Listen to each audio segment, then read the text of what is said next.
I am Marianne Holloway, 58, and I make a living carving names into stone. Monday begins like every other Monday at St. Chisi.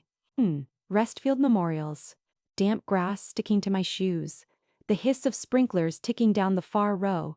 The metal taste of cold air.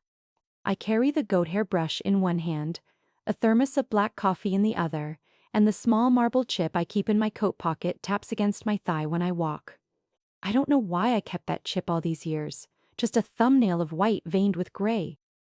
But I rub it between my fingers like a worry bead whenever a letter refuses to clean or a date won't line up. By the 5th row from the gate, the sun has climbed enough to find the dust I missed on a headstone I finished on Friday. I set down the thermos, take up the brush, and begin the slow, familiar work of sweeping grit from the grooves of the letters. The bristles whisper over the stone. Grit skates under my nails. The smell here is always the same. Wet soil, cut grass, the chalky breath of marble. I breathe through my mouth to keep the dust off my tongue. I'm humming Bad Habit I picked up from the man who trained me, a 2-note thing that keeps time with my wrist when my eye snags on color that doesn't belong. Red. Not the faded red of silk arrangements that sit for weeks. A living red, almost blue at the center. I straighten slowly, knees crackling, and look up. The bouquet rests perfectly centered on a headstone I have not carved. I know every name in this section. I know where the sun lands in October, and whose families visit on Thursdays, and which stones sweat when the morning fog lifts. This one has never been here. Not on Friday. Not ever. I step closer. The stems are still beaded with cold. Whoever placed them did it at dawn, or just before. I smell the sweetness of the roses over the mineral sting of the stone, and with it a trace of something burned. Maybe the groundskeeper's gasoline. Maybe last night's leaves.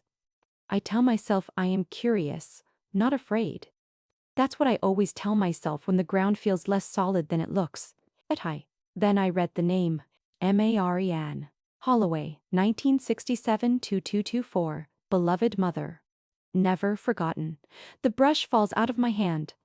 It thumps the grass, and lands bristles down in a damp, dark spot that will never dry the same.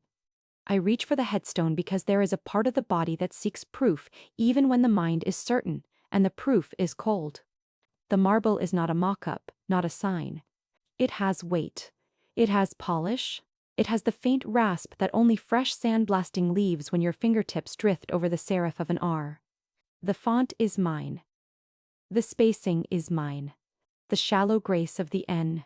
No one in town does it like that but me. Whoever made this either copied my work or watched me do it. I run the side of my thumb along the dash between 1967 and 2024 and feel the bite where the grit resisted.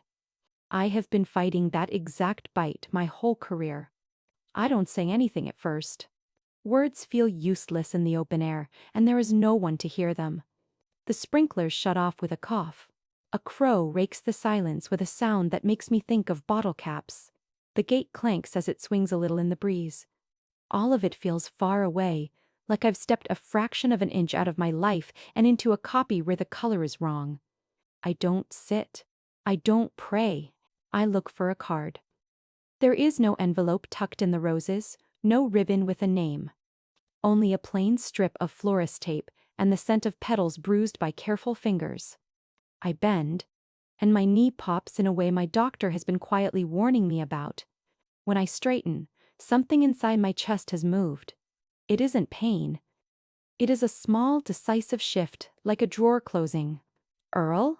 I call, because the only other person who might be here this early is the groundskeeper. My voice comes out hoarse, an old hinge. You around? No answer. Earl doesn't come on Mondays until 9. It is 7:30 by the old bronze clock near the office, the one that loses 5 minutes a week no matter how many times he swears at it. I back up until my heel bumps the thermos. I fumble the lid off with stiff fingers and pour coffee that is suddenly too hot and too sweet, though I put nothing in it. I try again to make the letters on the stones say something else. They do not oblige. They tell me I was born in 1967. They tell me I died this year, at some point after Friday afternoon. They call me beloved mother, as if the stone knows anything about loving or being loved. My phone buzzes in my pocket. The vibration skitters against my hip bone, and I flinch like something alive has reached for me from underground. I don't look, not at first. The screen lighting my palm feels obscene in a place built for quiet. But I look because we all look, and because I want the interruption to be ordinary. A spam call, an appointment reminder, anything that pulls me back. It's a news alert from the local paper. Obituary, Marianne Halloway, 58, of East Bridge. I click it with a finger I cannot quite keep steady. The headline opens onto a black and white headshot I took for the cemetery website 3 years ago. I am wearing my good jacket and my mother's pearls. The article is short and tidy. It has the right birth year and the wrong facts. A quiet passing at home, survived by a son. A line about the comfort of her craft. A note that services are private. At the bottom, there is a name. Submitted by Damien Holloway. My mouth tastes like chalk. I swallow, and it turns to paste. For a long, ugly second, I can't feel my feet. All I feel is the thud in my throat and the weight of the phone and the grit under my tongue where the air has dried me out. I picture my son's hands, not the boy hands that used to smear clay on the kitchen table when I let him help, but the man hands that hold a camera steady through protests and storms. Those hands typed my death. Those hands sent a photo I never gave him and a set of words no one cleared with me. I realize I am digging my nails into the side of the stone. I make myself stop. The habit of not leaving a mark is old and hard to break. I slide my fingers into my coat pocket, find the marble chip, and let its coolness anchor me. I could shout. I could call him. I could throw the thermos and watch coffee stain my own name. I do none of those things. I stand with the rose's scent flowering in my head until the sweetness turns sharp and I think I might gag. Far off, a car door slams. A woman laughs on the sidewalk, a bright, clean sound that has the indecency to exist this close to my grave. I take one step back and then another, measuring my breath like I do when I carve. Counting the push and release, steadying the line. You would think this would be the moment I break. It isn't. I have carved 27 children and 100 fathers and more mothers than I ever wanted to meet. I have stood with widows who forgot their own names and sons who could not say theirs. Ugh, grief has a shape, I know. This has another shape altogether. I cap the thermos. I pick up my brush. I check my watch as if I am not reading the minutes of my own small apocalypse. When I finally speak, my voice is low enough that only the stone could hear if stones listened. The problem, I say, and the words steady me because a problem can be solved, is that I'm still alive, yet somebody wants the whole world to believe I'm dead. When people ask how long I've been doing this, I tell them 30 years, though it's closer to 32. Long enough for the marble dust to settle into my lungs and my fingerprints to fade smooth. Long enough for the sound of a chisel striking stone to feel like heartbeat and prayer rolled into one. I started at 26, when my husband Thomas was still alive, and I thought of death as a trade, not a promise. Thomas died on a Tuesday. Hart stopped halfway through painting the porch railings, the white brush still in his hand, the can knocked over. I remember the slow slide of paint across the floorboards and how I just stood there, mop useless in my grip, thinking, that's not how paint dries. For years I told people he went peacefully. The truth is, nothing about it was peaceful. Afterward, I went to work the next morning because the dead wait for no one, not even the newly widowed. The owner looked at me like I was a ghost come too soon. I think maybe I was. Damien was 10 then. A thin boy with wrists like reeds, forever asking for more film for his disposable cameras. He'd take pictures of the cats in the alley and the neighbor's laundry fluttering like ghosts on a line.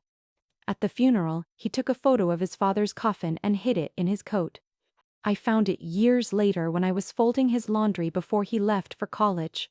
Overexposed, blurred, the coffin shining too bright in the flash. And throw it away. I tucked it into a drawer with the rest of our unfinished things. We lived in the same small house on Elm Street until he left for Chicago. I paid the mortgage by carving through winters so cold the stone would crack if you didn't heat it first. My hands stiffened by noon. I learned to hold a chisel like a pen, gentler, patient.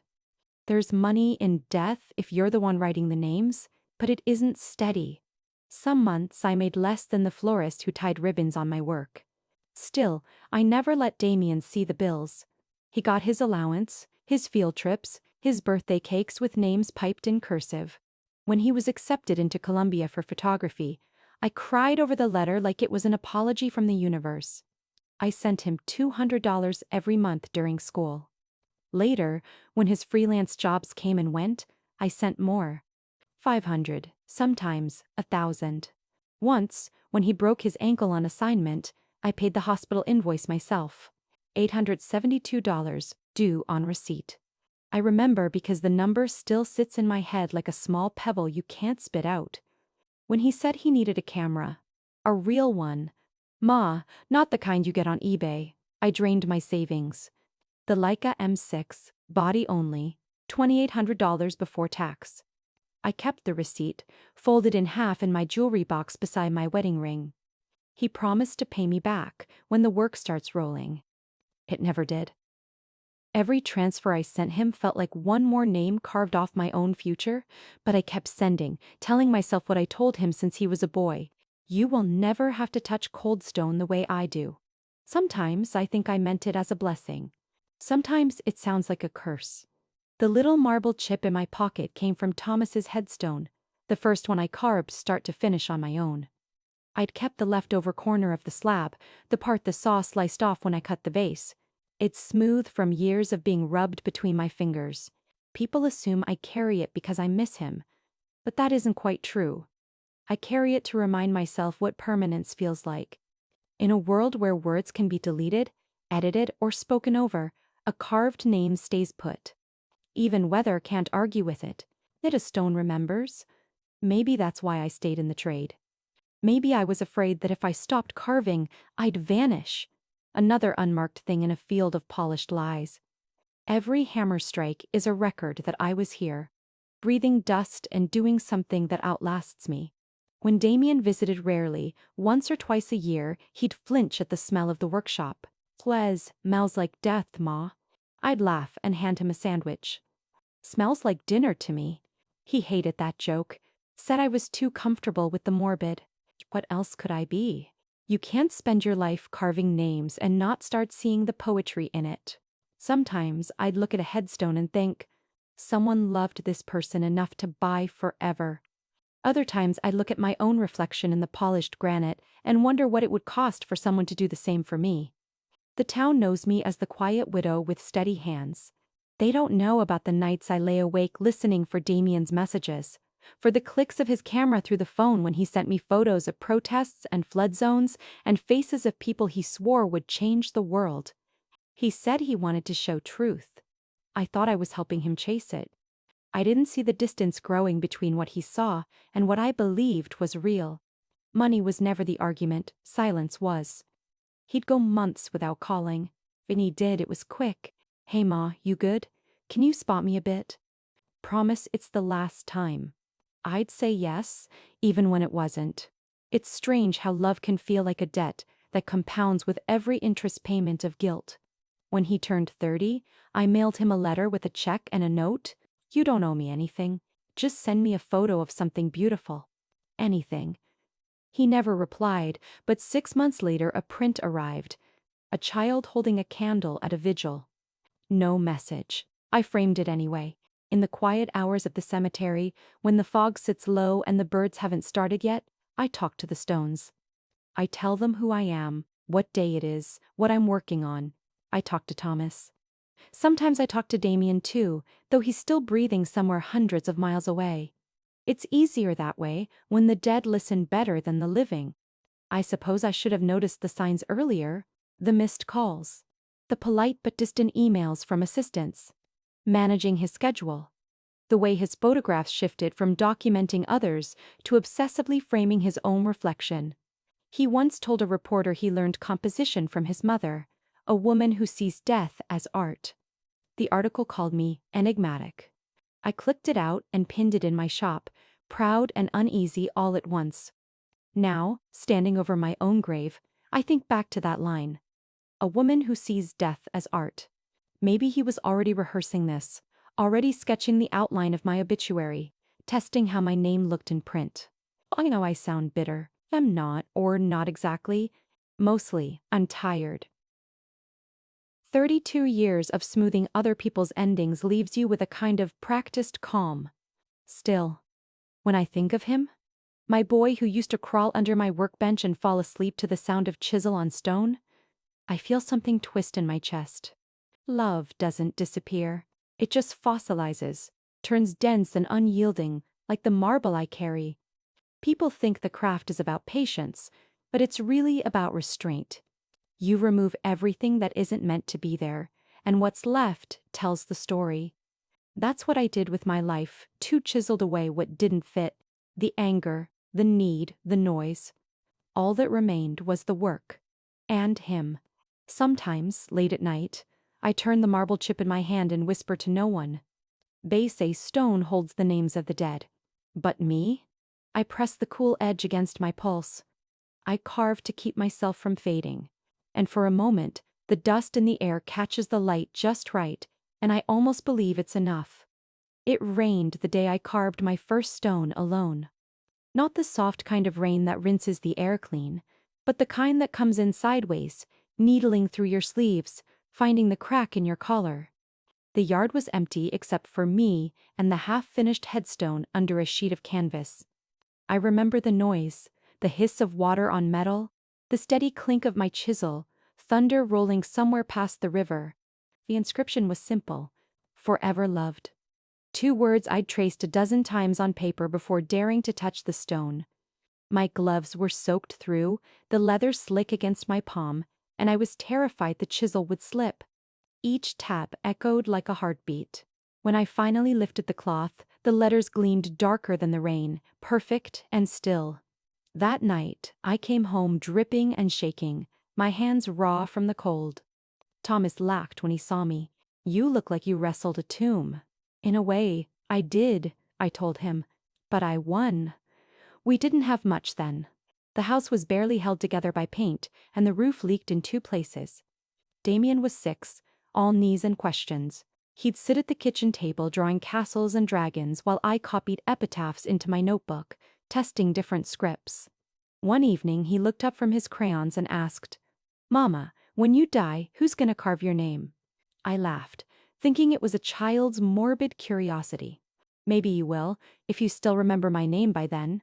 He frowned, as if weighing the seriousness of the job.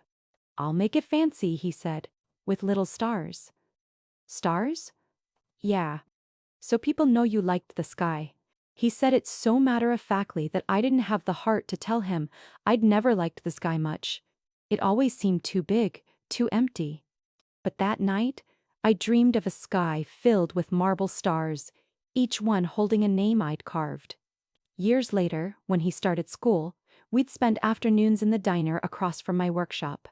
The waitress always gave him extra napkins, knowing he'd turn them into canvases. While we waited for our grilled cheese sandwiches, he'd draw shapes on them: hearts, wings, letters in looping cursive. One day, he slid a napkin across the table to me. On it, he'd copied a headstone he'd seen me working on, a pair of doves and the words, "Rest gently." "Think it's too much?" he asked, serious as a client. "Maybe just enough," I said. "Add a border to keep the words from flying away." He grinned, and for fun we both started sketching designs. I drew crosses and ivy. He drew clouds and stars. When the waitress came by with refills, she looked at our napkins and shook her head. "You two planning a whole cemetery?" Damien giggled so hard he spilled his milk. "No, ma'am," he said between laughs. "We're planning forever." That made me laugh too. The kind of laugh that catches you off guard and warms you from the inside. I kept one of those napkins, the one with his uneven stars around my name, and pressed it between pages of my ledger. It's still there, edges yellowed, the ink smudged where his small hand had dragged through it. On nights when the shop was quiet and the machines finally cooled, I'd take it out and look at it, the little stars glowing faintly under the desk lamp. It reminded me that even in a trade built on endings, there was still something of beginning left. Those were good years. Lean, yes, but bright in small ways. Damien's laughter filling the house, the hum of the old radio, the smell of rain on stone. Sometimes I'd catch him watching me carve through the open workshop door, his face intent, as though he could see words forming before the letters appeared. I used to think, he'll inherit my hands. He didn't, but he inherited my eye. The way he frames the world.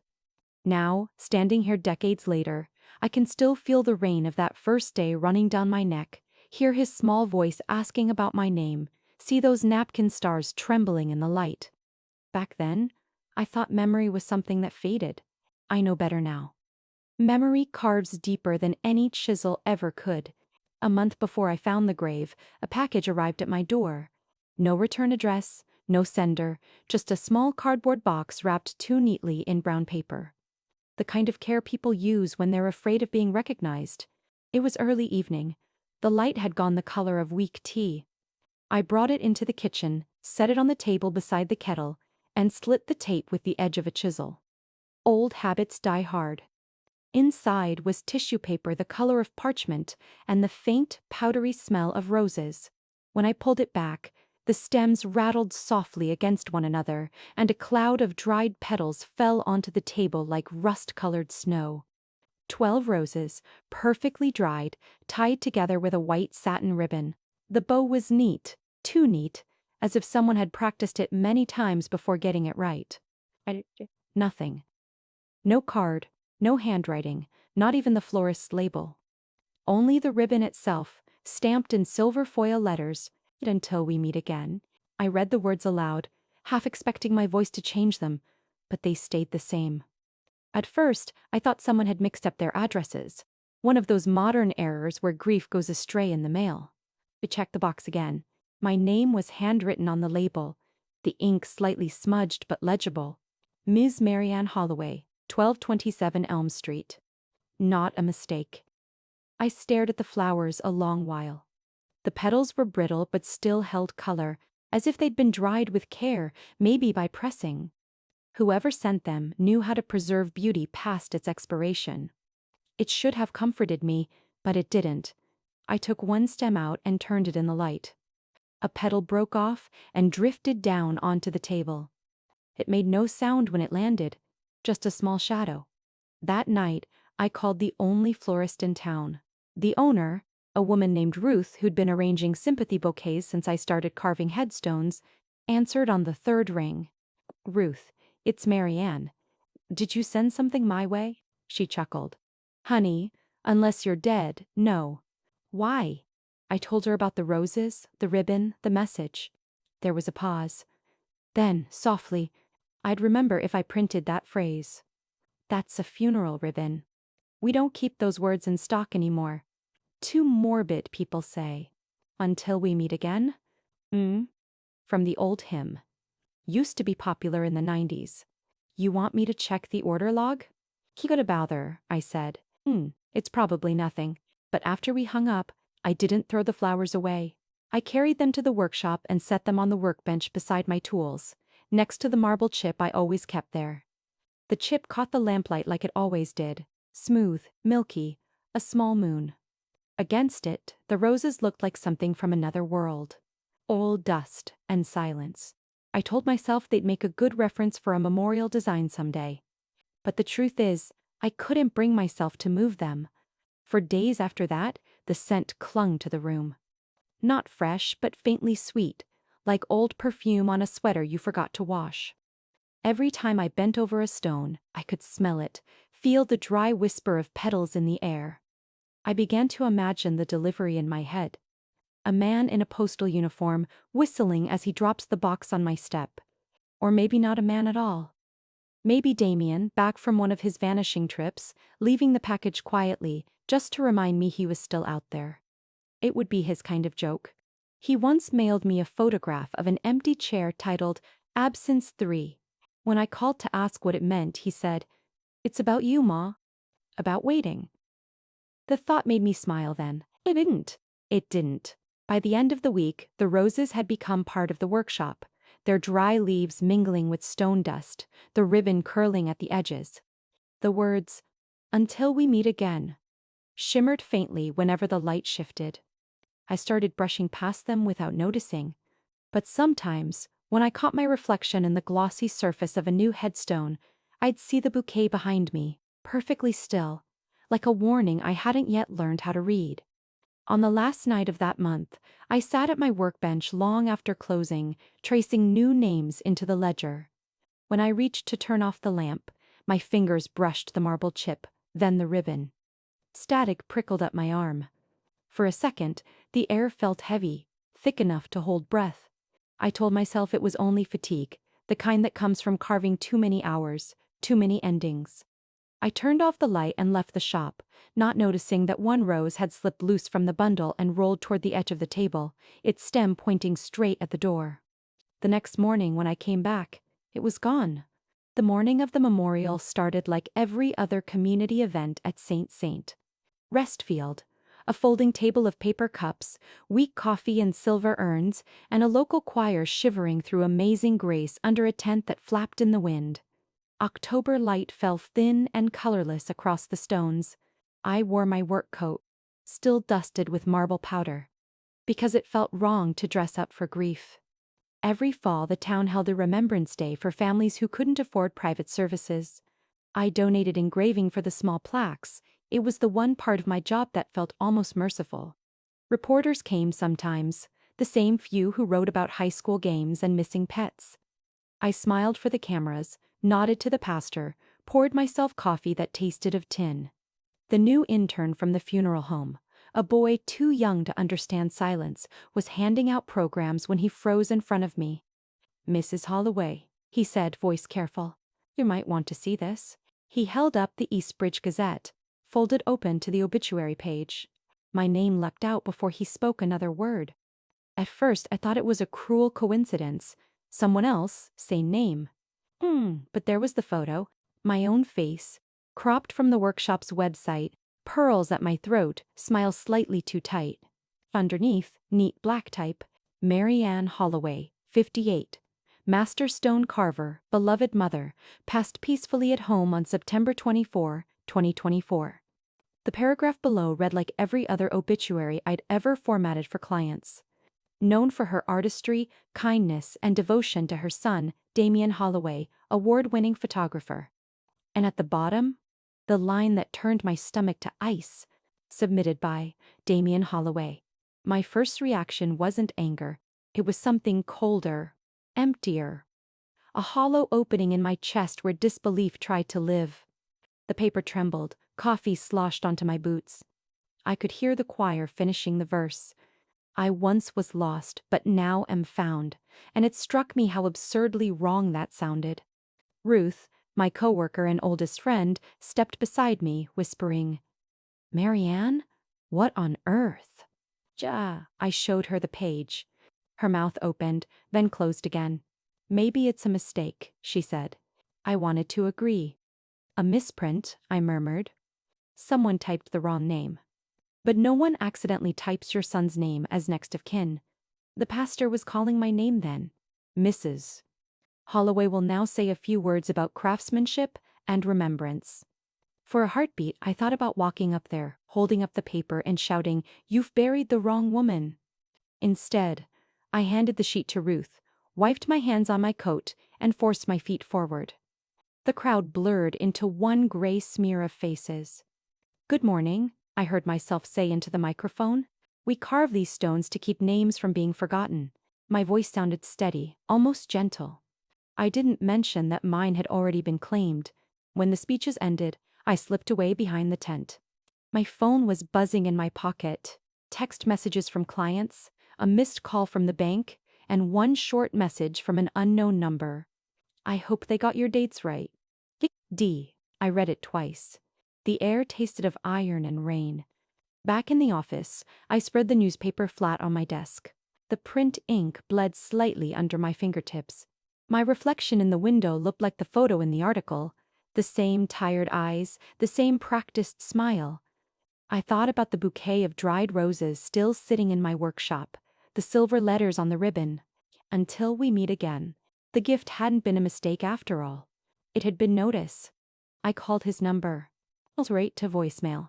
His recorded voice, calm, polished, said he was away on assignment. I waited through the beep. "Damien," I began, and stopped. There are no words for speaking to someone who has buried you alive. If this is a joke, it isn't funny.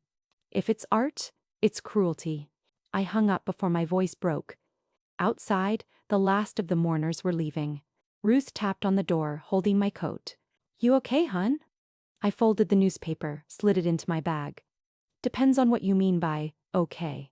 She hesitated. "You want me to drive you home?" "No," I said. "I need to see something first." I walked back down the rows of stones. The wind had died. Even the birds seemed to wait. Fifth row from the gate, where I'd brushed dust from a new slab just last week. There it was, gleaming, perfect, real. My own grave. I stood there with the paper still warm from my hand, the photo of my face staring up at me from both print and stone. Somewhere between the two, my life had been erased and rewritten without my consent. The sun caught on the carved letters of my name, throwing a pale shimmer across the marble.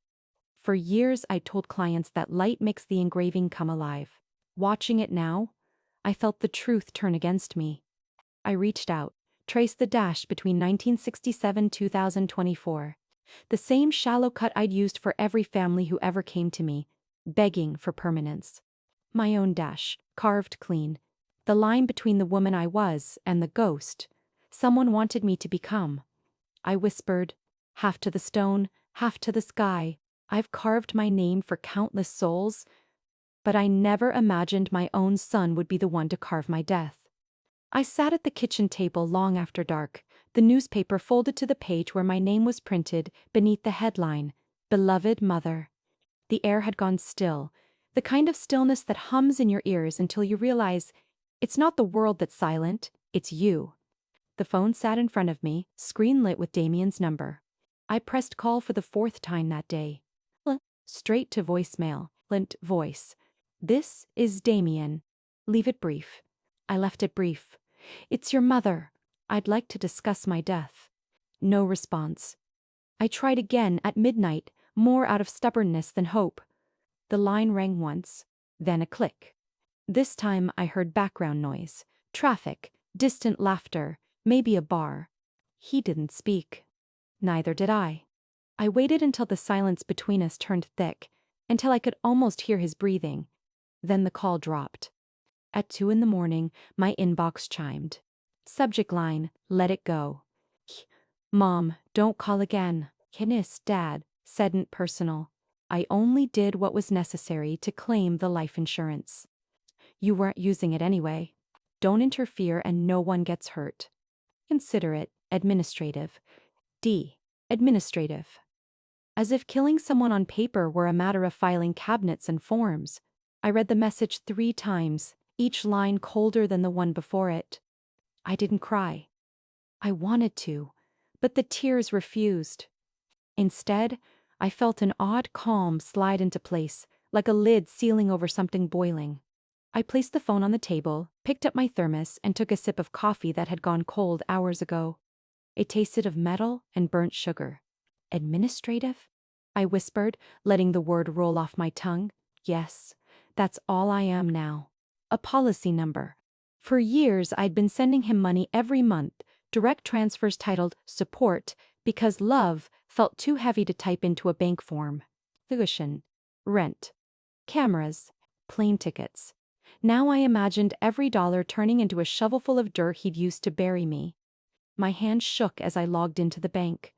The login screen greeted me by name. Proof that at least one machine still believed I existed. The account list appeared, the recurring transfers highlighted in green. I hovered the cursor over Damien's name. "Delete recipient?" it asked. I clicked. "Yes." A small, polite message flashed across the screen. "Transfer schedule cancelled." That was it. No ceremony. No thunderclap. Just a line of text and a silence that felt like the world exhaling. I closed the laptop, and in the stillness that followed, I heard something clatter to the floor. The marble chip. It had rolled off the edge of the table, the same piece I'd carried for 15 years. It struck the tiles with a sharp, clear sound, too delicate for the damage it caused. When I picked it up, the stone had split clean down the middle. Half smooth, half jagged. The tiny engraving Thomas had once scratched into it.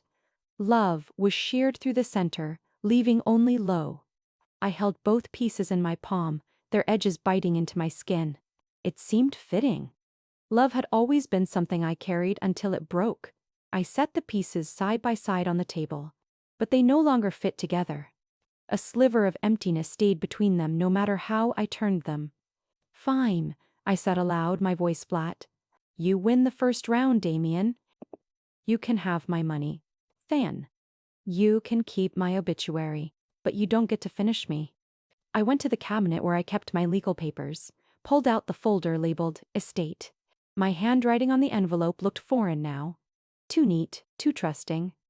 Inside lay my will, notarized 5 years earlier, the ink of Damien's name dark and sure beside the words, "Sole beneficiary." I read it once, then I tore the page down the middle. The sound was small but satisfying, like the first crack in ice before it melts. Afterward, I sat back down, opened a fresh document on my laptop, and typed a new header. Revised Will. M. Holloway. Beneath it I wrote 3 lines. "To whom it may concern, my assets will go to no one who declares me dead before my heart stops beating. Proof of life attached daily." I wasn't sure what that last line meant yet, but it made me smile. Maybe I'd start taking photographs of myself every morning. Maybe I'd start writing letters with the day's date, just to remind the world, and him, that I was still here. The house creaked as it cooled. Outside, wind brushed the windows like a whispering crowd.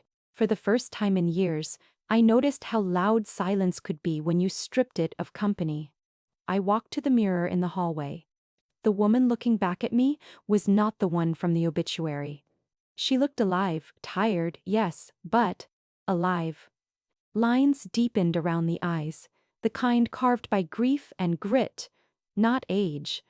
I thought of him as a child again, tracing stars around my name on a napkin, promising to carve me fancy.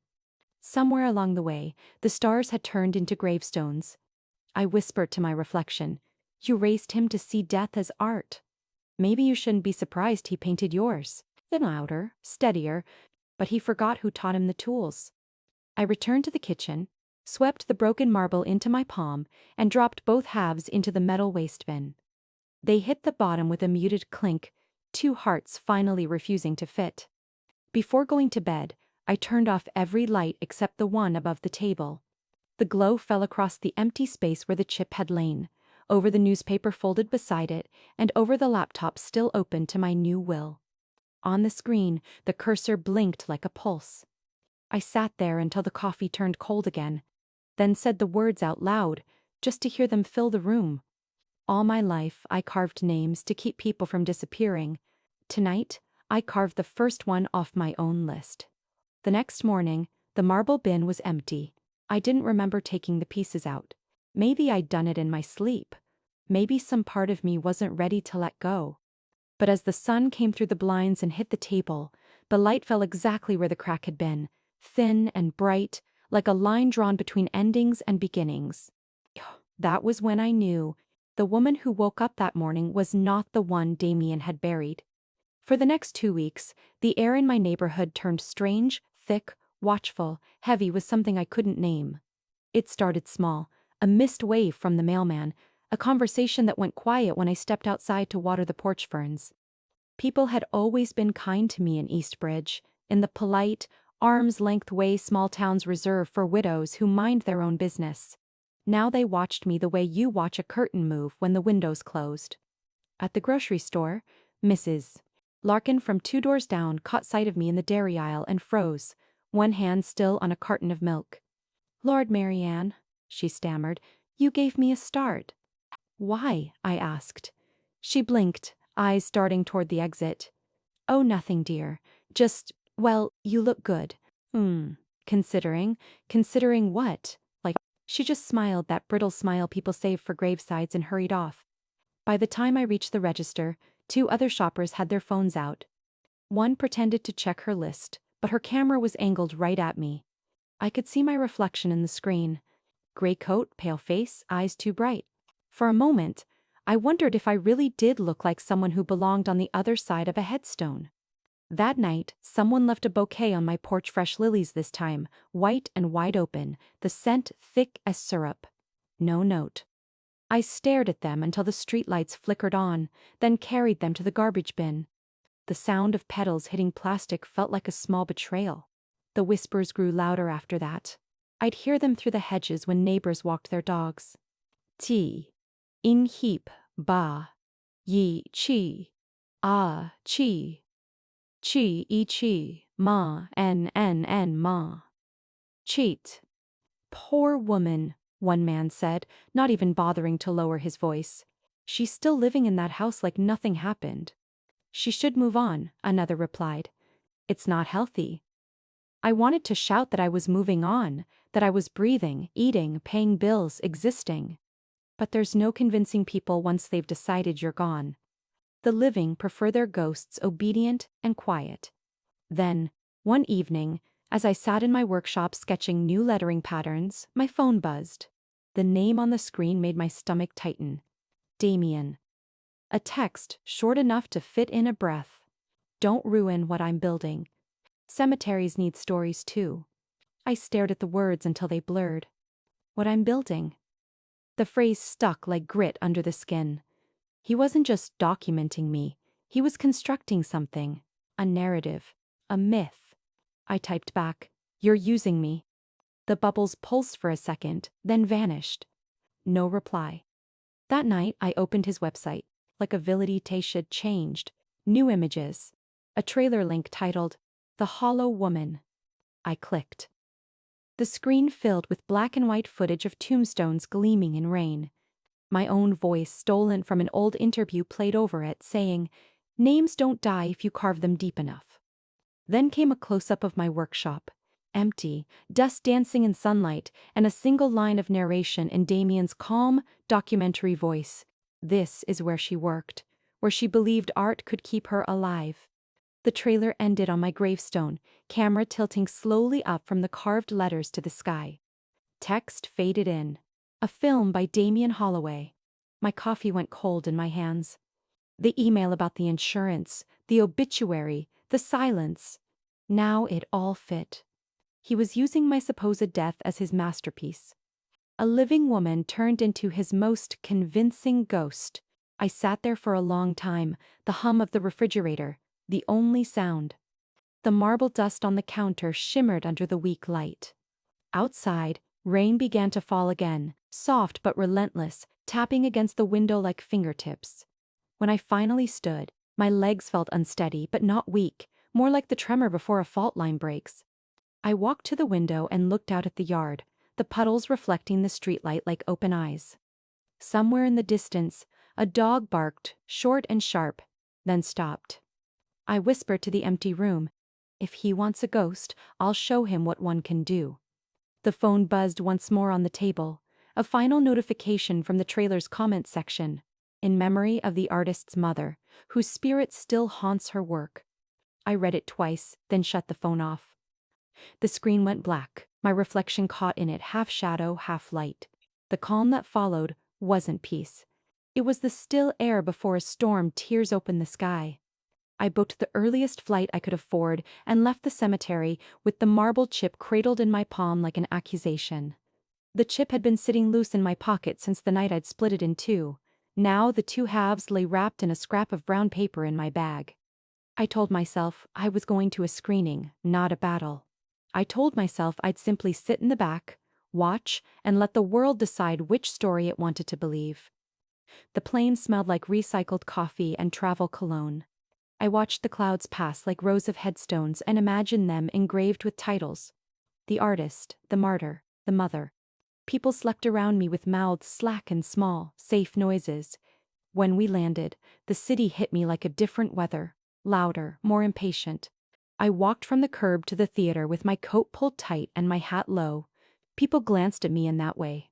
Strangers glance at women who seem like they've come to a place where they don't belong. The marquee read the film's title in stark white letters against black. The woman who carved her own tomb. Journalists clustered by the entrance with cameras and concern, and a handful of strangers posed under the letters with programs like they carried relics. Somewhere near the front, a student journalist swung a microphone in my direction and said, "Mrs. Holloway, can we get a comment before?" I let the question trail off. I had a dozen comments, none of them civil. Inside, the theater smelled of buttered popcorn and cheap perfume. The room hummed with conversation and the scrape of chairs. People clutched their programs like prayer books. I took a seat 3 rows from the back, the cheap cushion folding under me like an old hand. Up on stage, a slide of Damien's production stills cycled. Close-ups of my hands. A shot of the workshop, a slow pan of my name carved in a gleam of marble. The footage, even before the film began, had a sheen of sanctity, carefully lit, lovingly framed. I thought of my hands, calloused and practical, and how he had made intimacy into performance. The lights dimmed. The first frames flickered, grainy and reverent. His voice, rich, threaded with that practiced sorrow he uses on camera, began the narration. He told the audience who I was in the way a biographer tells a ghost's life, measured, certain, already complete. He wove interviews with neighbors, black and white footage of the cemetery, the dried roses from my workshop arranged beneath glass-like artifacts. When the camera landed on the photograph of my headstone, the auditorium exhaled as if the image had always been true. Halfway through the film, the scene cut to footage of a news report. The obituary headline, the clip of my face. I felt my throat close around a stone. The camera lingered on the letters of my name, as if carved not by a mortal hand, but by destiny. The room shifted. A woman 2 rows ahead gasped. Someone in the row behind me whispered, "Oh my God." The sound was identical to the gasp I'd heard in the cemetery the morning I found my name in print. Then I stood. I don't remember deciding to get up. One moment I was a body in a chair. The next I was walking down the aisle, each step a deliberate strike. The carpet swallowed my shoes. Heads turned. Flashbulbs popped. A hush fell like a second curtain. The film kept rolling. The projector whirred on its light, a pale blade through the dark. People looked at me like they were witnessing an apparition. I mounted the small stage with the same cautious gait I used to climb cemetery ladders. Up close, the screen was enormous, my name huge enough to fill the room. I could feel the live audience's breath like a physical thing, warm and gusting. The microphone on the lectern looked both ridiculous and sanctified. I pulled it closer until the metal felt cool against my palm. "Excuse me," I said. My voice scraped the black like a chisel on stone. "I'm sorry for the interruption." The microphone magnified my modestness into an echo. But I couldn't sit through someone's funeral without saying a word. What? Damien's face filled the screen, mid-frame, stunned. I saw his jaw tense, the camera's eye finding him as if waiting for his cue. He had that look then, a man who'd rehearsed grief until it became a costume he never found time to take off. The murmurs built into a rustle, then a roar. "Who is she?" someone called. "Is she?" The question hung, unfinished, in the air between the images. I stepped forward to the microphone. I kept my hat on because it made me feel like armor. The stage lights painted me in hard white. For a second I felt like a statue, one the very film had tried to make permanent. "Good evening," I said. "My name is Marianne Holloway." It felt ridiculous to state it plainly when the letters themselves were projected 3 stories high behind me. I am the woman in that film. I am the woman in that grave. The second sentence landed like a thrown stone. I watched faces ripple shock, confusion, delight at a plot twist. "You'll forgive me if this seems theatrical," I continued, the words sticking in my mouth like a bitter pill. But I thought it only right to introduce myself in person. A man in the front row laughed, half an embarrassed snort, half incredulity. Damien's face had gone pale, his confident posture sagged. He stood, hands fisted as if bracing himself against betrayal.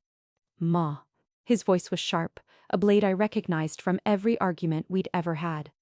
He took a step toward the stage, then stopped as a hand from a PR assistant lightly but firmly grasped his elbow. Please, I said, and the auditorium's humidity thinned with expectation. Forgive me for being blunt. I understand you wanted a story. I let the word hang like a coin on the edge of a fountain. But if you wanted to capture art, you should have asked permission to use the artist. A ripple of embarrassed coughs, a few scattered applause from those who mistook the scene for a staged reveal. Damien's mouth opened. He looked like a man whose script had been rewritten without his consent. He moved to the edge of the stage. Mom, this is performance art. This is how stories get told. His voice now had that documentary tone. Careful, a shade condescending. I felt something warm and then hot in my chest. Fury, yes, but a fiercer thing. Clarity. I thought of the long months of transfers I'd wired him, of receipts folded into the bottom of my jewelry box. I thought of the empty seats at his premieres and the full ones at his fundraising galas. I thought of the roses and the obituary, and of the message that had read, "Don't call again. This isn't personal." I thought of all the ways we tell the world we are, something it is not yet ready to admit. I thought of the marble chip half a world away in my bag, its two halves like a mouth missing its bowels. If you want the truth, I said, stepping off the stage as if to meet him halfway, it is this. I am not dead. I am here. And if you wanted to tell a story about me, you should have told it with me in it, not without. Cameras tilted toward us, hungry for drama. The moderator at the back of the stage coughed and said, "Mrs. Holloway, perhaps we." But the crowd wanted the collapse or the reconciliation. Both of those make for better headlines than silence. Damien's face flushed and then went white. "You can't. Just," he began. "You're making a scene." "You made a scene," I said. "You wrote an obituary in my name. You submitted it on my behalf. You put dried roses from my workshop in glass boxes as artifacts. You staged my death as a soundbite. That isn't art, that's theft." A man shouted, "Is this true?" And the question spread like a cold through the auditorium. A woman sobbed 2 rows over. Someone else laughed, a brittle, incredulous peal. The photographer's flash beat a staccato rhythm. In that light, I saw every line and hollow of my face magnified. I saw where grief and determination had carved me into something new. "Damien," I said, quieter now, and the auditorium leaned forward as if to hear a secret. "Why did you do it? Why my obituary? Was it for funding? For attention? For a better angle?" He swallowed. Sweat gathered at his hairline. His voice, when it came, was small. "It was necessary. The insurance, Ma, they wouldn't release funds unless there was documentation. Market people get interested when they think someone's gone. It's how you get distribution." "Distribution," I echoed. "You put my life on pre-order." Laughter rippled through parts of the gallery. Some people clapped, unsure whether to cheer the confession or boo the sin. A woman in the front row, a stranger whose face I'd never seen before, stood up and called, "How could you?" Her voice carried the kind of moral clarity the theater desperately wanted to believe in. Damien tried to argue. He said he had consent, in the form of interviews he'd conducted while I was distracted with work. He said he'd stayed up nights editing, that his mother's story was important. There was fatigue in him, a hunger I recognized, the hunger of someone who believes the world owes him a story. But his facts were thin and his tone thinner. "Consent?" I said. "You filmed my life and decided the ending yourself. You made my silence into proof." I remembered the message telling me not to call, the way he had signed the obituary. "You signed my death certificate in ink and pixels and called it art." The room held its breath. Somewhere, a camera rolled, capturing the exact moment the son's hands were revealed as the hands that had written the mother's ending. The footage would be played, replayed, curated into comments and think pieces. The crowd tasted the spectacle and savored it. Then I did something I hadn't planned. I reached into my bag, drew out the scrap of brown paper, and unfolded it. The two halves of the marble chip lay there, a puzzle separated. I held them up so the stage lights caught the jagged line. "This was carved as a keepsake from my husband's headstone," I told them. "It split, Love, split. I let that sit, and the silence that followed was the kind of thing you only get in a church or a courtroom. It was a small thing, but it reminded me that sometimes what breaks can tell you more than what stays whole. I placed the halves on the podium as if laying a victim down for testimony. A ripple of understanding moved through the room like wind through reeds. People are always hungry for symbols, and here was one they could touch. Reporters leaned forward, adrenaline in their mouths. Damien's jaw worked, his hands clenched and unclenched at his sides. "You could have asked for my permission," I said finally. "You could have told the truth and let people decide what to feel. Instead, you built your story on my absence." He looked like a man split between rage and realization. "You don't understand how this works," he said. "You never have." There was venom there, yes, but also a thread of something like fear. Fear that his project might dissolve like dust.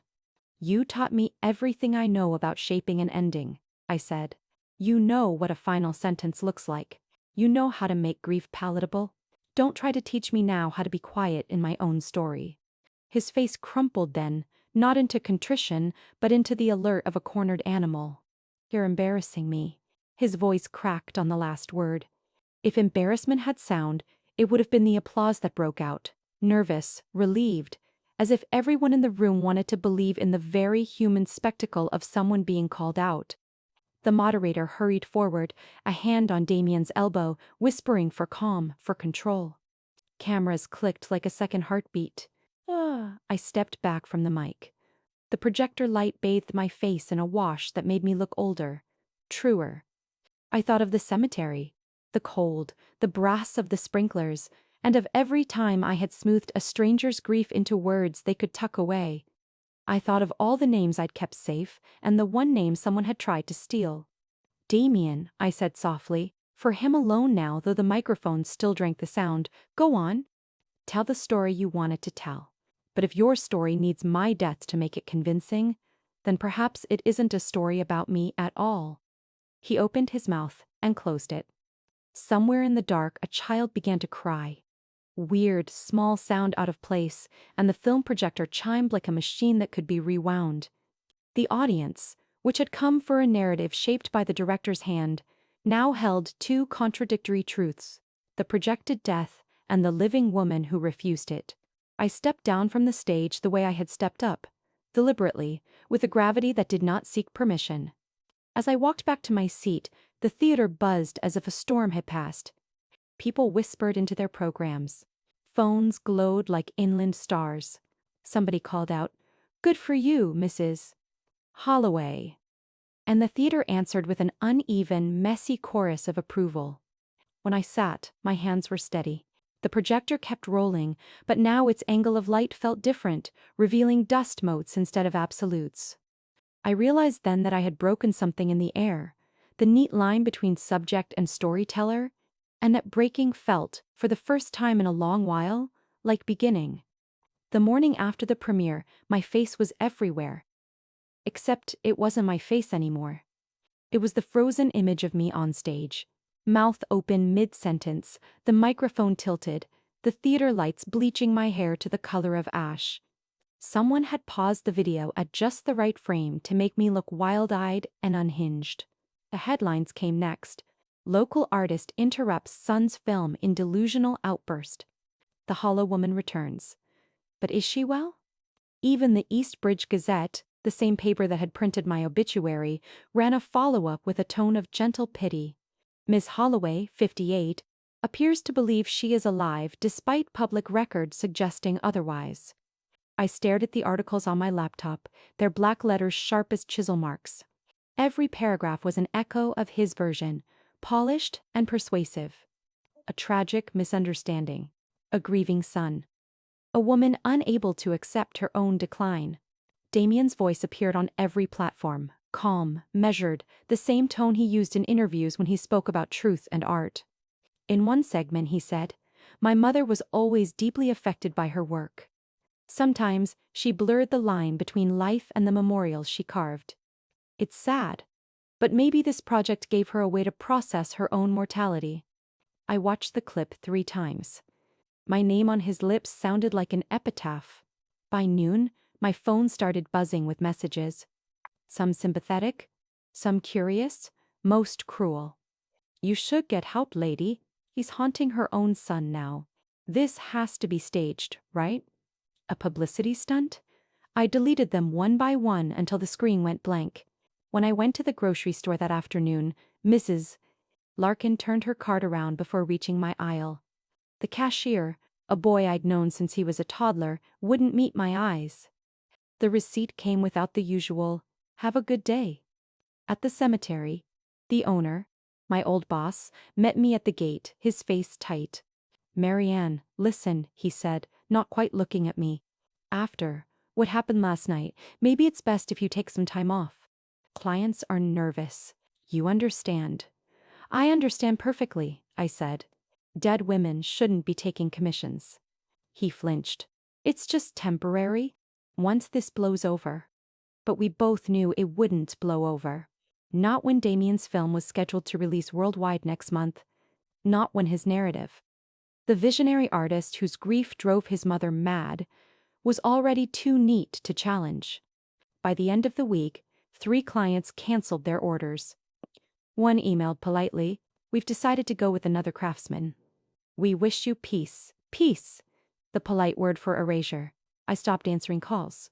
The workshop grew quiet except for the soft tick of the clock and the whisper of dust settling on untouched stones. The roses from the anonymous package had turned the color of old blood. On the 4th night, I poured myself a glass of whiskey and played the video of the premiere again. The full version, not the clipped segments. I watched myself rise from the dark, watched the audience gasp, watched Damien's face twist from surprise to fury. The footage that had gone viral cut off before his confession. The version online ended right after he said, "You're embarrassing me." The rest, his admission about the insurance, his talk of distribution, was gone. That was when I understood. He hadn't just edited me in life.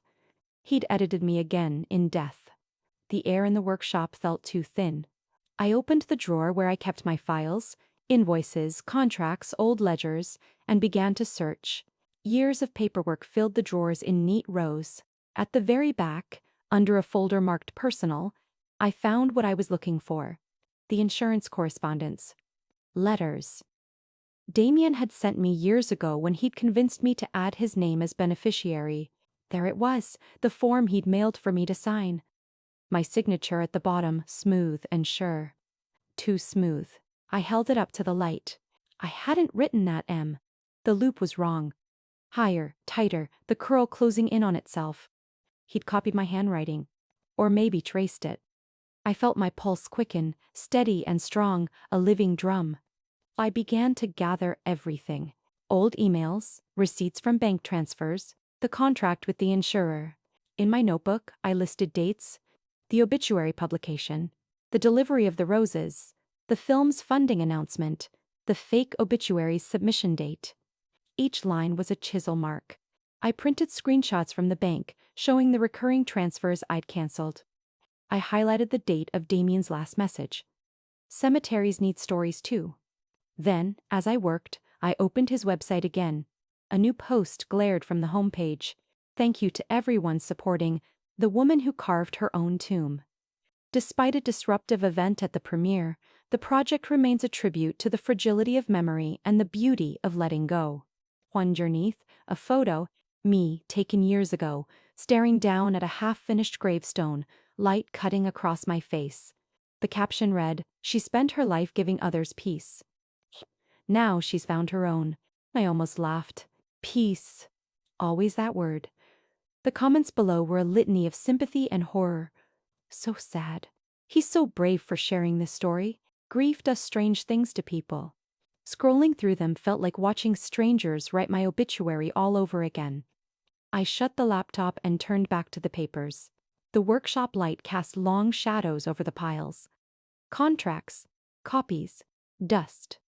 Proof of life, proof of theft. By midnight, I had built a small archive of my own resurrection. A file folder thick enough to crush denial. I labeled it Truth. I slipped the folder into a locked drawer beside my chisels and sat down at the workbench. The marble chip halves still lay there, side by side, but never touching. I pressed them together, just once, feeling the jagged seam bite my palm. Outside, rain started again, faint but steady. It tapped the windows like knuckles on glass. I whispered into the noise. He thinks the story's over. He doesn't know it's just changed authors. The next day, I went to the post office. I mailed certified copies of the insurance form to 3 places: the insurer's fraud department, a lawyer friend in another state, and 1 envelope addressed to myself. Postmarked proof of when I started fighting back. When I returned home, a letter was waiting in my mailbox. No return address. Inside, a single photograph. My workshop door, taken at night. The caption written in Damien's looping hand: "Who really should rest, Ma? You're exhausting yourself." For the first time in weeks, I smiled. Because he'd made a mistake. The photo had been printed on glossy paper, the kind that retains metadata. I slid it under the desk lamp, snapped a picture of it with my phone, and opened the file info. The timestamp appeared instantly: 2043 a.m. 3 nights ago, taken from an address in Chicago. He'd been here. I leaned back in my chair, the weight of exhaustion and fury balanced in my chest. The whispers, the pity, the cancellations, all of it had been designed to bury me deeper. But he'd left fingerprints. I gathered the folder labeled Truth, slid the photo on top, and closed the drawer. Let them call me delusional, I thought. Let them think the dead woman's still talking. Dead women make the best witnesses. No one suspects they're still keeping records. Outside, the rain stopped. The air felt charged, waiting. I picked up the marble halves again, turned them until the broken edges aligned under the light, a seam that looked almost whole. Soon, I murmured, you'll see who really writes the last line. The night I found the contract, the house was dark except for the single lamp above my desk, a yellow cone of light surrounded by everything I had gathered: emails, copies, and the photographs that proved I still existed. The rest of the room fell away into shadow. I hadn't meant to keep digging. I was supposed to rest, like the note in Damien's letter suggested. But rest is for the dead, and I had spent enough time in that role. Earlier that evening, a former colleague from St. Teen, Restfield, Ruth, had called, whispering as though someone might be listening. "Marianne, you need to see something," she said. "A journalist came to the cemetery today. Said your son's film has been bought by a distribution company in London. Big money. They called it the most intimate portrait of death ever made." Her voice trembled. "They said the rights include exclusive use of your image and name." I felt the words strike like cold air. "My name," I repeated. "He bought my name," exhaled shakily. "He signed the papers last week." After she hung up, I sat very still, the silence thick around me. Then I turned on the computer. The theater company's website came up with one search: Argentum Pictures acquires global rights to The Woman Who Carved Her Own Tomb. There was a smiling photograph of Damien shaking hands with a producer. Beneath it, a press release. A haunting, true story authorized by the family of the late artist Marianne Holloway. Authorized. My fingers went cold. I clicked on the attached PDF. A press kit with photos, the film synopsis, and, at the end, a scanned copy of the contract. The signature line read, Marianne Holloway. The looping M and careful curl of the Y were mine, except they weren't. I zoomed in until the ink blurred, the edges of the letters feathering under magnification. The signature had been traced, every line too uniform, every stroke trembling just slightly, like a copy made by someone who practiced until it almost looked right. Almost. The air in the room tightened. I printed the page, the hum of the machine loud in the stillness. When the paper slid out, the ink was still warm. I placed it flat on the table, beside the broken marble halves. My lamplight hit the surface, the signature gleaming slightly. It wasn't just that he had declared me dead. He had now sold me. I leaned back in my chair, breathing slow, trying to steady the tremor in my chest. My heart felt like a drum muffled under water. I whispered to the paper. "If you wanted me gone, Damien, you should have at least left me the courtesy of my own handwriting." Outside, rain brushed against the window again. Soft, persistent, the sound of something trying to get in. I thought of the nights I'd stayed up wiring him money, of the notes I'd written on each transfer. For you. For your art. For the future. Every payment had been a small carving into my own flesh. Now he had taken the last piece, the part that carried my name. I picked up the contract again, running my finger over the letters of my forged signature. The M caught under my nail. The irony of it was obscene. A woman who spent her life carving names into stone, now watching her own name etched by someone else for profit. On the next page, the terms glared in legal precision. Licensing fee, 1.8 million USD. Authorized by Damian Holloway, son and legal representative. My name appeared twice more. Once in the dedication clause, once in the merchandising rights section. The likeness of the late Marianne Holloway may be used for artistic promotion and marketing purposes. A chill rolled through me. My likeness. My late self. I could almost hear his voice explaining it. It's just paperwork, Ma. You're not using it. You're the story. The lamp flickered. I reached for the marble chip, holding the two halves together until the edges met, forming the word that used to be whole. Love. The seam bit into my skin. I let out a long breath, slow and deliberate. So that's what I'm worth now, I said to the empty room. A headline. A death certificate. A royalty. I could almost see him sitting in some hotel bar explaining to investors how tragedy sells. How authenticity requires sacrifice. Maybe he even believed it. Maybe he thought this was his way of honoring me, turning me into art so the world would remember his name. I smiled, though the expression felt strange on my face. If you carved my death for profit, I whispered, then I'll carve your truth for free. The marble slipped from my fingers, hitting the table with a clean, sharp sound that echoed like punctuation. I looked down at the contract one last time, at the false signature glowing under the light, and then I folded it, carefully, along the line of the forgery. Each crease was deliberate. A cut. A decision. I placed the folded pages into the folder labeled Truth, slid it beneath the others, and rested my hands flat on the desk. The house was utterly silent now except for my breathing. The kind of silence that comes before something irreversible.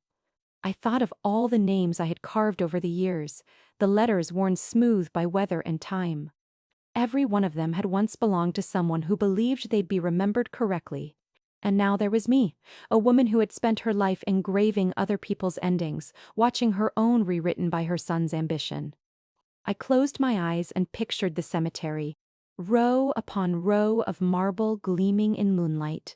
Each stone a sentence, all. Each sentence an ending. Then I opened them again, leaned forward and said to the papers, the walls, the night itself. Words meant only for him but loud enough for the ghost to hear. If you carved your mother's name to make a living, Damien, then I'll carve yours in stone, with the truth.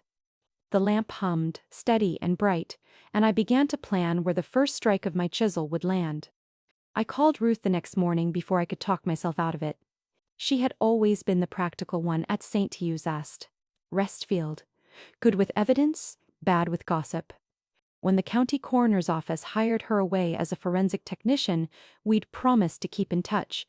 But years and grief had a way of sanding down promises. She picked up on the second ring. Marianne Holloway, she said, her voice still carrying that gravelly smoker's rasp. I was wondering when the ghost would call. I need your help, I said, and not the friendly kind. A pause. Then you'd better come by my lab. Fling whatever's haunting you. Her workspace was nothing like the marble shop. Bright, cold, the air filtered and dry. Steel tables gleamed under fluorescent light. Samples of paint, soil, and fibers were tagged in neat rows along one wall. She poured 2 cups of bitter coffee and listened as I told her everything, from the obituary to the forged signature to the contract with Argentum Pictures. When I finished, she leaned back and whistled softly. Your boy's got nerve, she said. Forgery, fraud, defamation. That's a full bouquet. I don't want a trial, I said. I want truth. Truth needs receipts. I opened my folder, sliding the papers across the table. I brought plenty. She scanned them quickly, her eyes sharp despite the years. These will hold in daylight, she murmured. But if you really want to gut him, you need to show the world he built the film on lies. Give them a before and after, his fiction and your fact. I met her gaze. You mean recreate it? Exactly. You still got the workshop? I nodded. Then we'll start there. We'll rebuild his stage. The next evening, Ruth arrived with a camera, a laptop, and 2 tripods. I cleared the dust from the workbench where I'd once carved my own name and wiped the marble slab until it shone. She adjusted the lighting until the shadows fell exactly as they had in Damien's trailer, low and theatrical. Then she played the clip on her laptop. My stolen interview, my hands moving, my voice saying words I'd never spoken. Listen to the cadence, she said. He edited pauses into meaning. That's how he made grief sound like prophecy. I watched the ghost version of myself repeat, names don't die if you carve them deep enough. Now, Ruth said, pointing to the camera, say it the way you meant it. I took a breath and faced the lens. Names don't die if you carve them deep enough, I repeated, slower this time, steady. Then I added, but people can bury you with them if you're not careful. Ruth grinned. Perfect. We'll splice that right next to his version.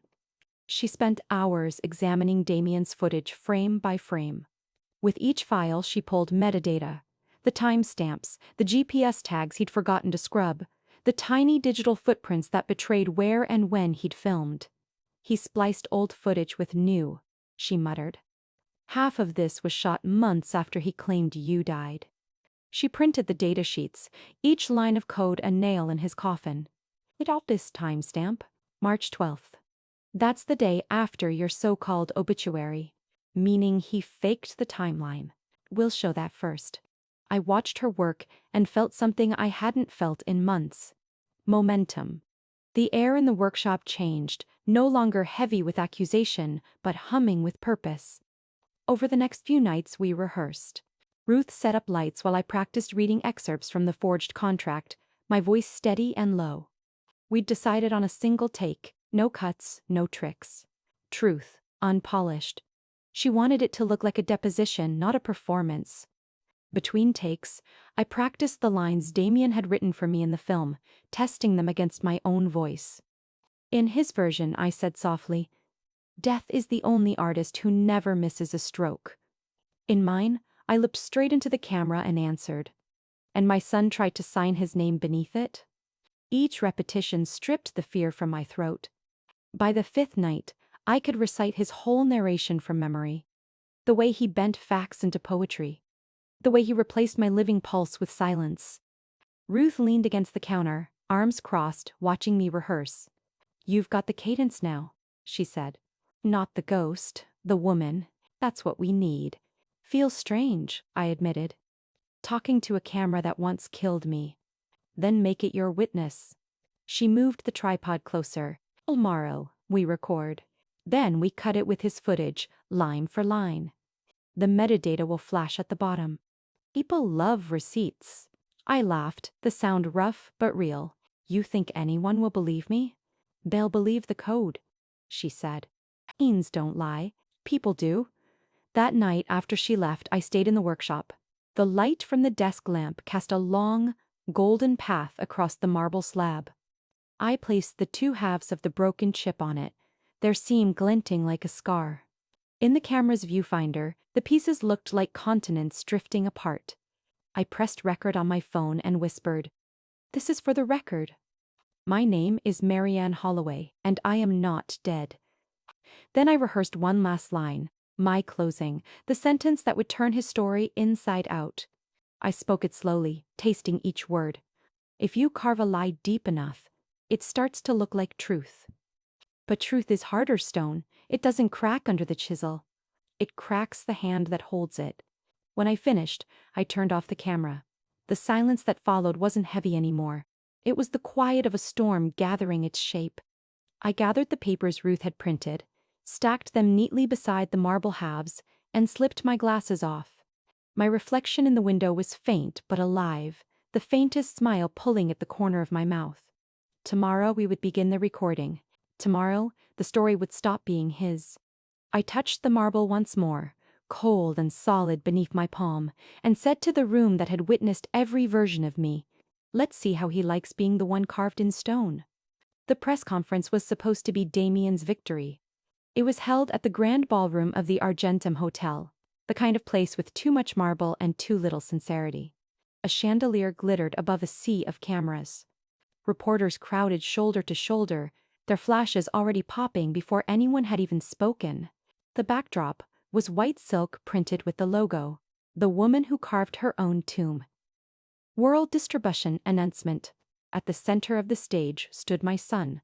Damien wore a charcoal suit, sleeves rolled up just enough to look restless, important. The spotlight glazed his hair, silver. To his right sat the studio's executives. To his left, an empty chair marked, "In memory of the late Marianne Holloway." They had placed a bouquet of lilies on the seat. Lilies again. Always lilies.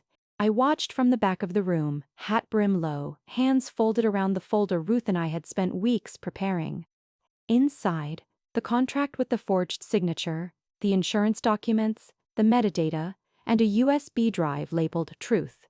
Next to me stood Jonah Price, an independent journalist Ruth trusted, the kind who still cared about facts more than clickbait. His camera was live, broadcasting to his small but loyal audience. "You sure about this?" he whispered. I nodded. "Dead sure." The lights dimmed. The host stepped forward to the podium, voice smooth as glass. "Ladies and gentlemen, we're honored to announce the international release of The Woman Who Carved Her Own Tomb, the acclaimed documentary by visionary director Damien Holloway, presented in partnership with Argentum Pictures." Applause rolled through the crowd like a tide. Damien smiled, practiced and grateful, as the host gestured for him to speak. He began with all the grace of a man who had already rehearsed his eulogy. "This film," he said, "is not just a story about my mother's life. It's a meditation on legacy, on love, on letting go. My mother taught me that the line between life and death is thin, and in that space, art lives forever." The audience murmured approval. Cameras clicked. He looked radiant, sanctified by their belief. Then Jonah glanced at me. "Now? Now?" He pressed the button on his remote, and the main screen behind Damien flickered. Once, twice, before cutting to black. The applause faltered. The Argentum logo disappeared, replaced by an image I knew too well. My workshop, lit by Ruth's lamps, the camera steady on the marble slab. Then my voice filled the room. "My name is Marianne Holloway, and I am not dead." Gasps rippled through the crowd. Damien turned toward the screen, confusion etched across his face. "What?" he started, but the audio rolled on. The footage we'd made played in sharp, unforgiving clarity. Frame by frame, Ruth had layered proof over performance. My obituary headline, followed by the insurance documents marked with forged signatures. Screenshots of the metadata from Damien's footage. Timestamps showing scenes filmed after my supposed death. A side-by-side comparison, his edited version of my interview next to the uncut file, where his voice could be heard off-camera coaching me to say it slower, sound sadder. Each artifact appeared with cold precision, punctuated by the clicking of keyboards and murmurs of disbelief. Then came my final recorded words, the ones we had saved for this exact moment. "If you carve a lie deep enough, it starts to look like truth. But truth is harder stone. It cracks the hand that holds it."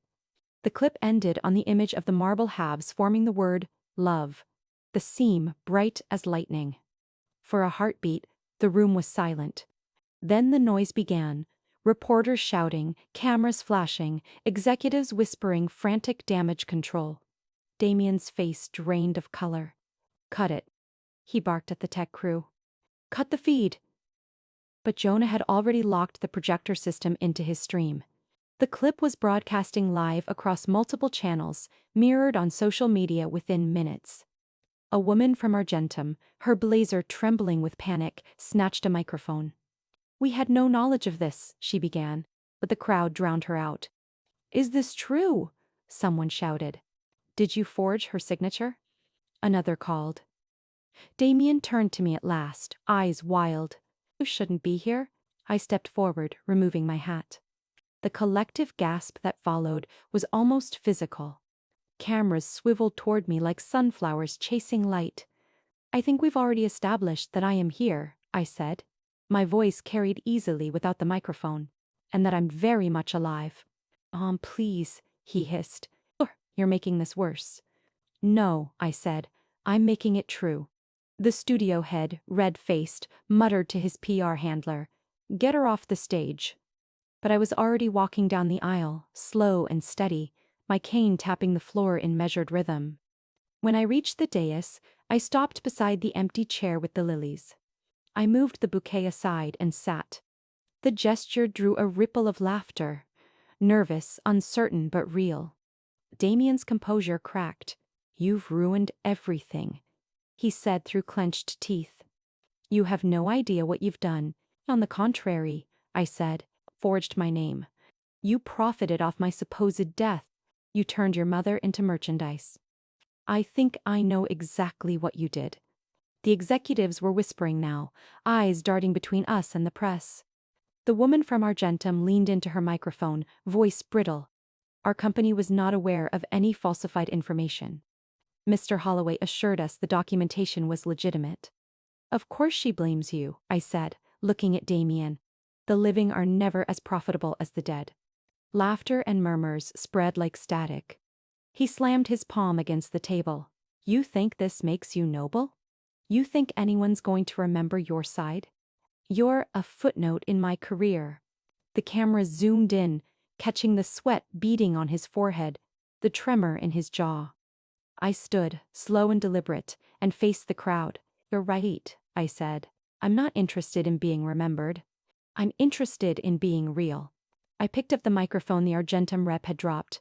My hand didn't shake. "The Death of Marianne Holloway has been a bestseller," I said, voice cutting through the murmurs. "Tickets, articles, interviews, all built on a lie. The death of a woman who still paid her own bills, carved her own stones, and buried enough ghosts to know the sound of one more." The room quieted. You could hear the hum of the projector cooling. Every lens pointed at me. I looked at Damien. "You said once that art needs tragedy. Maybe that's true. But there's a difference between tragedy and theft." He tried to interrupt, but his voice broke. "Mom, please." I raised a hand. Then I said the line Ruth and I had written, the one meant to slice clean through the noise. "The death of me may sell tickets, but the truth of me will live forever." Silence fell like dust. For a moment, even the reporters forgot to take notes.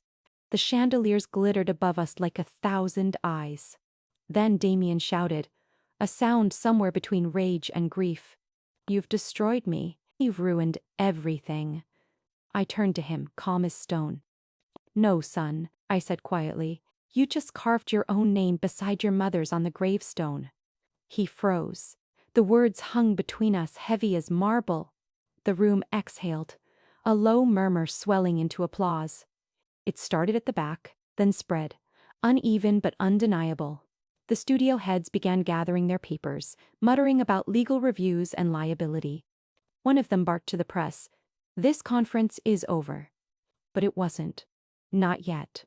Jonah's camera still streamed. Ruth stood near the doorway, watching with that half-smile that always meant satisfaction earned. I met her eyes and nodded. She lifted her phone. The live viewer count was already climbing into the thousands. I stepped down from the stage, walking through the chaos of reporters shouting questions. "Will you sue your son? Are you afraid for your safety? Do you plan to release your own film?" I didn't answer. There was nothing left to say. Outside, the air was cool, the city humming oblivious to the storm that had just broken inside. I looked up at the hotel's mirrored windows and saw two reflections, mine and Damien's, side by side, distorted by glass. His was smaller, fading as he disappeared behind security. I touched the marble halves in my pocket, their edges smooth from handling. For the first time in years, they fit together without cutting. Ruth joined me on the sidewalk. "You did it," she said. "They'll replay that line on every network tonight." "I don't care about networks," I said. "I care that my name's mine again." She grinned. "Then you've already won." Behind us, the crowd spilled out of the lobby, the hum of voices rising like distant thunder. I walked away from it all. Slow, deliberate, each step a chisel stroke cutting free from stone. As we turned the corner, I whispered, more to the city than to anyone else. "The dead can rest now. I've finally given them back their name." And for the first time since the day I found that bouquet of roses on my own grave, the air around me felt clean. ChatGPT, Noi. The week after the press conference, my name became a headline again. Only this time, not as an obituary. "The woman who refused to stay buried. Mother exposes. Filmmaker's son in stunning reversal." Truth carved in stone, the real Marianne Holloway speaks. Every outlet had its own version. Talk shows debated whether I was a hero or a hysteric. Some called me brave. Others called me cruel. Hashtags bloomed and withered by the hour. Resurrected mother. People. Our tomb truth. The real Holloway. In the middle of it all, I sat at my kitchen table watching myself replayed on television for the 1,000th time. Hat tilted, voice steady, saying, "The death of me may sell tickets, but the truth of me will live forever." The words no longer belonged to me. They had become part of the noise. I turned off the TV. Silence, at last. Outside, the autumn wind carried the scent of rain and iron. The same smell that had followed me all my life. The scent of stone. I decided to visit the cemetery, not for the spectacle, but for the quiet. The world was busy deciding what kind of ghost I would be. I needed to remind myself what it meant to be human. St. Respield looked the same as ever. Dew glittered on the grass. Crows picked at the earth near the far fence. The air was cold enough to sting the lungs. I walked past the 5th row from the gate, the place where my name had once stared back at me from polished marble. The headstone was still there, though someone had draped it with black cloth. Maybe the owner thought covering it up would soften the scandal. I stopped in front of it anyway. My reflection, faint in the granite, looked older, clearer. I touched the surface once, gently, as if greeting an old adversary. "Guess they couldn't sell the sequel," I murmured. The wind carried the words away. At the far end of the grounds stood the maintenance shed, the same one where I'd spent half my career polishing memorials for other people. I still had a key. The lock stuck for a second before it gave. Inside, everything smelled of oil, dust, and the faint sweetness of dried flowers. On the back wall, a row of glass front cabinets held small relics. Fragments of stone, broken ornaments, discarded nameplates. Things too sentimental to throw away but too damaged to use. The last cabinet was empty. I placed the marble chip inside. The two halves fit together now, side by side, under the yellow light. I'd polished the edges smooth the night before, not to erase the break, but to make it gentler to touch. Ruth had offered to take it to a museum, but I wanted it here, among the quiet things. As I adjusted the glass door, I heard footsteps behind me. I turned. A young woman stood at the entrance, maybe 20, maybe younger. She wore a gray apron and held a chisel awkwardly, like someone who hadn't yet learned its weight. "You're really her," she said. "A woman from the film." "Well, I suppose I am," I said. "I just started the apprenticeship," she went on, nervous but curious. "They said you used to run this workshop. They said you could carve letters so fine, they looked like handwriting." "Thanks to," I echoed. "That's about right." Her eyes drifted to the cabinet. "Why keep that one? It's broken." I smiled faintly. "Because it reminds me of something." He tilted her head. "What's that?" I closed the cabinet door, the glass clicking shut. "That some cracks aren't meant to be hidden," I said. "They're meant to let the light through." She frowned, trying to understand. Then her gaze softened. "That's beautiful." "Not beautiful," I said. "Just true." The girl nodded, then hesitated. "Will you teach again? The new students would give anything to learn from you." I thought of all the women I'd seen over the years, hands raw from work or grief, learning how to chisel their way through loss. I thought of Ruth's laughter, Jonah's steady camera, the faces in the crowd when I told the truth. Maybe there was still a use for my hands after all. Maybe I will, I said. But this time, no gravestones. Just stories carved into something that lasts. She smiled, relief blooming on her face, and left me to the quiet. Outside, the sky had begun to clear. Sunlight broke through the clouds in long, thin spears, catching on the wet grass. I walked along the rows of headstones, their names gleaming faintly in the new light. For once, the stones didn't feel heavy. They felt honest. Weathered, imperfect, but standing. Near the gate, I passed a small group of mourners. One of them whispered my name, half in awe, half in disbelief. I didn't stop. Let them wonder which version of me they'd just seen, the ghost or the woman. At the gate, I turned for one last look at the cabinet glowing in the shed's window. The broken marble shimmered under the sun, its fracture line catching light like a scar turned to gold. For the first time, I didn't see loss. I saw proof that I had survived the breaking.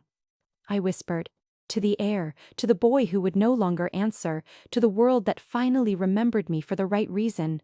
You can't chisel light out of stone. But you can let it in. Then I walk back toward the living. A year passes, and the world finds new headlines to chase. The noise fades, first to a murmur, then to nothing at all. People still occasionally send emails asking for interviews or documentaries, but I don't answer. You can't tell a story about resurrection without first learning to be quiet again. That spring, I opened Grave Truth Atelier on the corner of Willow and Fifth, inside a renovated stoneworks that used to store church bells. The air smells of lime, chalk, and something cleaner, hope maybe. The sign out front reads in small, engraved serif letters, Grave Truth. Atelier, memorial art for the living. I teach women, mostly widows, sometimes divorcees, sometimes daughters of ghosts still breathing, how to carve. Not for the dead, but for themselves. Each of them arrives carrying something invisible, a secret, a scar, a silence, and I give them stone.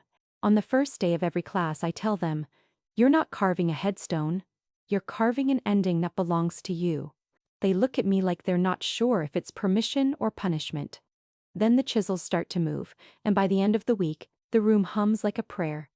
The walls of the atelier are pale and bare, except for one display, a glass frame that holds the first bouquet I ever received. The dried roses that once sat on my false grave. I placed them behind glass, not as a warning, but as a witness.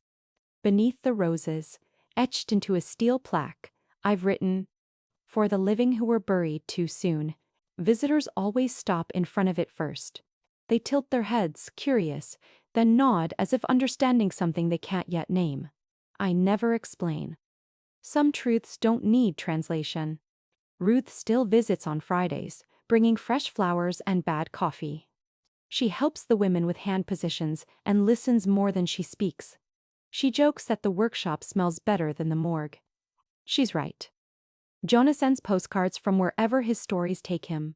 Small towns, old prisons, ghost towns turned into art galleries. He signs every card the same way. Keep carving, Holloway. Sometimes, when I'm cleaning the chisels at night, I imagine Damien watching one of those cards arrive, seeing my name scrawled in fresh ink. The problem isn't each card and duty. The courts settled quietly. The studios paid me what they owed. He moved somewhere far away, or maybe just deeper into the shadows of himself. I don't hate him. Hate would mean he still has that kind of power. He taught me something valuable, though. That even the most careful son can mistake possession for love. Now, every time I hand a student her finished stone, I tell her, this isn't about revenge. About reclamation. By midsummer, the atelier begins to draw attention. Small articles, local curiosity. People wander in during open hours, expecting to find the woman from the scandal, the ghost who talked back. They find me instead, in an apron covered in chalk dust, humming while I sand the edges of a marble plaque that reads, "Begin again." One afternoon, a student named Althea 72, soft-spoken, recently widowed, approaches me after class. She's carved a heart with her initials, and the date she left her husband's house for the last time. "Q Marianne," she asks, her voice careful. "Do you still get afraid? You know, of seeing your name on stone?" I set down the chisel, brushed the dust from my hands. Her question isn't about fear, not really. It's about visibility, about what it means to be seen, even when the world has already decided you're gone. I look at the wall, at the roses behind glass, their petals curled and fragile as memory. Then I smile. "No," I say, "I'm not afraid of seeing my name anymore. I'm only afraid of the day people forget I'm still alive." She laughs softly, a sound like breath released. "That's a good kind of fear. The only kind worth keeping," I reply. She nods, then presses a small photo into my palm. A black and white portrait of herself at 20. "For the wall?" she says shyly. I add it next to the roses, under the plaque. Soon the wall begins to fill with faces. Women who have reclaimed their stories, each one a survivor of some quiet burial. On the anniversary of the press conference, I returned to Saint, Restfield alone. The fake headstone still stands, weathered now, the black cloth long gone. The carved letters of my name have faded under rain and sun until they're almost illegible. I run my fingers over them, cool, shallow grooves, and feel no anger, no grief. Only distance. Even stone forgets, given enough time. At the far end of the grounds, the cabinet still holds the broken marble chip. The sunlight catches the seam, splitting it in two rays of gold. A young caretaker passes by and nods respectfully. "Evening, Miss Holloway." "Evening," I answer. He glances at the display. "That's a beautiful piece," he says. "Who made it?" "I did," I say. "And unmade it." He looks confused, but smiles anyway. When he leaves, I stand there a moment longer. The chip's fracture gleams like a heartbeat caught in stone. "To held," I whisper. "That's enough." Back at the atelier, I close up for the night. The city outside hums with life cars, laughter, the ordinary clatter of people who have no idea they're living in a world that once thought me gone. I sit by the window, a cup of tea cooling beside me, and open my journal. I write down the names of every woman who's walked through my door this year. Each name, a little resurrection. Each story, another proof that the living still matter. When I finish, I look up at the wall one last time before turning off the light. The roses behind glass glow faintly in the moonlight. Their shadows fall across the words etched beneath them, "For the living who were buried too soon." And I think, yes, that's who we are, all of us. Women who outlived the graves built for us. Mothers, daughters, lovers, names carved too early but still spoken aloud. I whisper into the quiet atelier, to the ghosts that used to haunt me, and to the ones I've taught to carve their way free. We are still here, we are still breathing, and we will keep carving until the world remembers. The air smells faintly of dust and rain. Somewhere outside, a bell tolls from a church I can't see. I close the door behind me, lock it, and start down the street. The night air is cold, but it feels clean against my skin. For the first time in a long time, I don't look over my shoulder. I just walk. Steady, certain, carrying nothing but the sound of my own footsteps, each one an engraving that says, "She lived." Oh, the camera blinks red. The small studio I've built inside Grave Truth Atelier is quiet except for the hum of the lights. Behind me, the framed roses hang on the wall, their shadows forming the shape of wings. I take a breath, the kind you take before carving the first line into untouched stone, and look straight into the lens. "People think death comes once," I begin. "They're wrong. Sometimes it comes in whispers, in signatures, in the way someone rewrites your story while you're still breathing." I pause, let the words settle. "If one day," I say slowly, "someone writes your obituary while you still draw breath, don't get angry. Don't hide.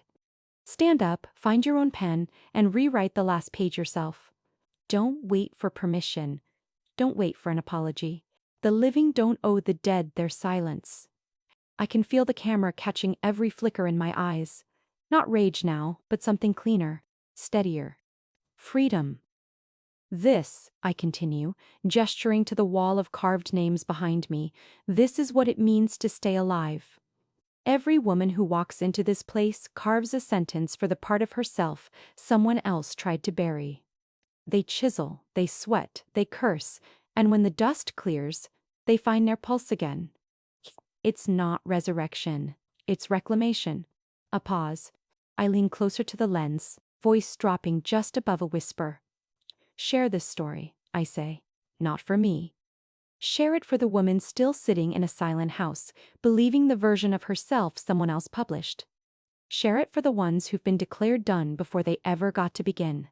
Share it for anyone who's been loved like a possession, erased like a typo, or mourned while still alive. My throat tightens, but I keep my tone level, almost tender. You see, death isn't always a grave, I say. Sometimes, it's a sentence spoken over you by the people who claim to know you best. Sometimes, it's a signature on a paper. Sometimes, it's a film. I smile, small but real. But the beauty of truth is that it doesn't stay buried forever. You can dig it out, with your hands, your voice, your story. And when you do, it breathes.